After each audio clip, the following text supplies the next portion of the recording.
So, out of all of this, we've sort of talked a lot about, well, you need to be ready for IPv6, but are there really any alternatives to IPv6? Alternatives to IPv6. Sure, we can stay on IPv4 and do multiple NATs. We've had plenty of discussions around lots of conferences around, carrier grade and large scale NAT solution offerings and some of the performance limitations that we would run into by continuing to stay on IPv4. And I think it's appropriate to say that for some enterprises, that may be an appropriate solution given what they do. There's no reason to ignore that fact. I think what you're losing is agility and growth and capability.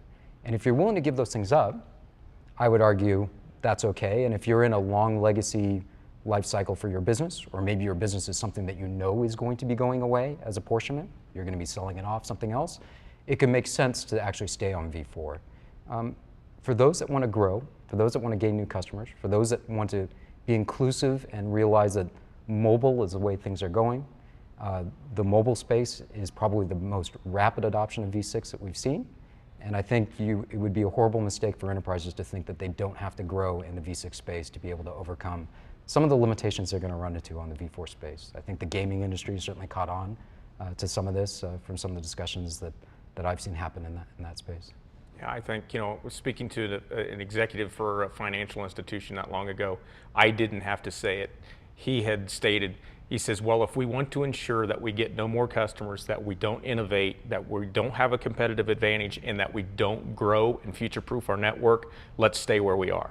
And I couldn't have said that, better myself. I've been trying to get that point across to executives for years, and for someone to actually volunteer the reality check of we have to do this if we're going to continue to be flexible and mobile and innovate our environment, especially competitively, right? And so I think that's a very important factor that more and more executives are starting to realize that this is just as important as our ability to reduce our overall distributed population of our workforce and reduce our cost as it relates to data center powering and cooling. They're all realities that they finally come across and say, we have to have some actionable item associated with this.